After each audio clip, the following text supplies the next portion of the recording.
दुर्ग के धमधा रोड स्थित बलिया ढाबा के संचालक संजय ओझा ने शिवनाथ नदी में कूदकर जान दे दी। जान देने से पहले उन्होंने एक 3 पेज का सुसाइडल नोट छोड़ा है। उस सुसाइडल नोट में 3 लोगों का जिक्र है। जमीन जो है हमारा पथरिया के आगे जो बास घाट का है, वहाँ पे 9 एकड़ का प्लाट जो है, वहाँ पे उनके ज़मीन का जो है बात हुआ, सौदा हुआ था थोड़ा। तीनों के बारे में लिखा है कि इन तीनों ने मुझे बहुत परेशान किया। जमीन को लेकर काफ़ी दिनों से ये दबाव बना रहे थे। फिर उन्होंने प्रेशर डालना चालू कर दिया मेरे भाई के ऊपर, जिससे बहुत ज़्यादा वो परेशान थे। उस परेशानी की वजह से ऐसी होगी कि अचानक रात में जो है नदी में जाके अपने आप को जो है। दुर्ग के धमधा रोड स्थित बलिया ढाबा के संचालक संजय ओझा ने शिवनाथ नदी में कूदकर जान दे दी। उनकी मौत के बाद बहुत सारे सवाल थे कि आखिर उन्होंने इतना बड़ा कदम क्यों उठाया।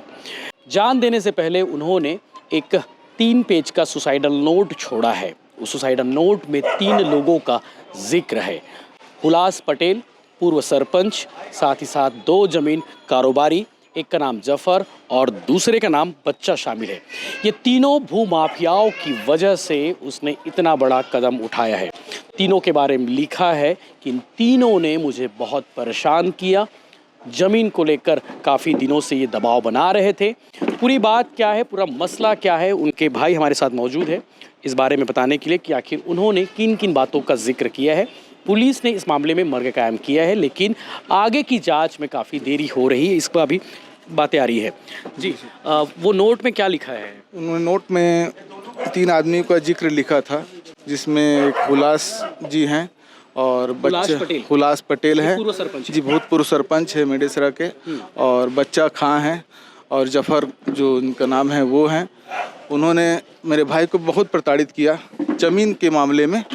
ज़मीन जो है हमारा पथरिया के आगे जो बास घाट का है, वहाँ पे 9 एकड़ का प्लाट जो है, वहाँ पे उनके ज़मीन का जो है बात हुआ, सौदा हुआ था थोड़ा जफर के थ्रू में। आप लोग ज़मीन बेचना चाह रहे थे? जी, ज़मीन जो है बेचने जा रहे थे भाई साहब मेरे 2022 में। तो उन्होंने टुकड़े टुकड़े में जो पैसा जो है कुछ दिया, फिर उसके बाद उन्होंने डिमांड मतलब जो किया कि हम इतने में सौदा कर देंगे। सौदा का जो जिक्र था, भाई साहब को जानकारी थी जो, तो अब वो पैसा जो है वो मांगने के लिए प्रयासरत रहे। यानी कि 2022 से सौदा कर दिए थे, लेकिन ज़मीन नहीं बेचे थे, ना ही पैसा आप लोग को मिला? जी, ना ही मिला था वो पैसा। फिर उसके बाद जब वो कुछ पैसा वो दिए थे, तो उस पैसे पे मान लीजिए कुछ आर्थिक सहायता या कुछ हो गया होगा। फिर उन्होंने प्रेशर डालना चालू कर दिया मेरे भाई के ऊपर, जिससे बहुत ज़्यादा वो परेशान थे।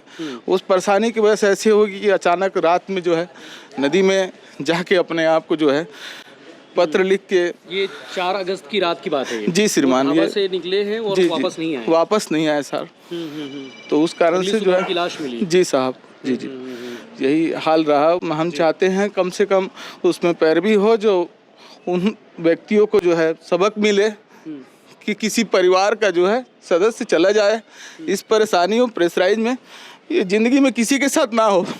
ये भूमाफिया अक्सर इस तरह के कृत्य करते हैं कि ज़मीन का सौदा करते हैं, कुछ अमाउंट देते हैं और दूसरा ग्राहक ढूंढते हैं। जब तक कोई बड़ा अमाउंट ना मिल जाए तब तक ज़मीन का सौदा फंसा कर रखते हैं, ना वो किसी को बेच पाते हैं, ना ही उस पर कोई बात आगे बढ़ती है।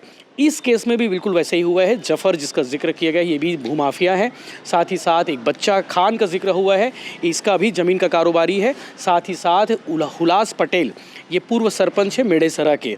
ये तीनों जो है ज़मीन खरीद रहे थे और टोकन मनी के तौर पर 10 साढ़े 10 लाख रुपए के आसपास कुछ जिक्र है, वो दिए थे, लेकिन उसके बाद से 1 रुपया एक्स्ट्रा नहीं दिए, ना ही ज़मीन को खरीद रहे थे। मामला फंस गया था।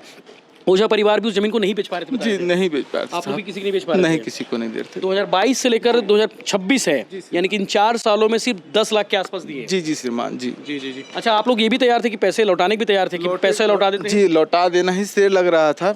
ऊपर से मेरे भाई साहब भी उनसे बात की कि आइए थोड़ा बातचीत कर लेते हैं, लेकिन उस समय भी वो भी एग्री नहीं हो पाए। बार बार मेरा भाई परेशान रहा इस चीज़ में कि आइए सामने प्रत्यक्ष बात कर लेते हैं, लेकिन वो भी उसमें इनकार हुआ।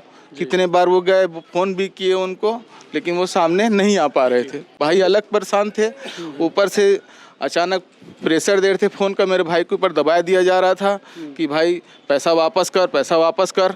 तो भैया का कहना था ठीक है, नेक्स्ट किसी को हम देंगे जो आपका सौदा जो है नेक्स्ट दे के आपको वापस कर दिया जाएगा यदि आपको पैसा का ज़्यादा ही चिंता हो रहा है तो। फिर भी भैया इतना प्रयासरत रहे, लेकिन फिर भी उन्होंने इसके बारे में प्रेशर बहुत ज़्यादा देना चालू कर दिया।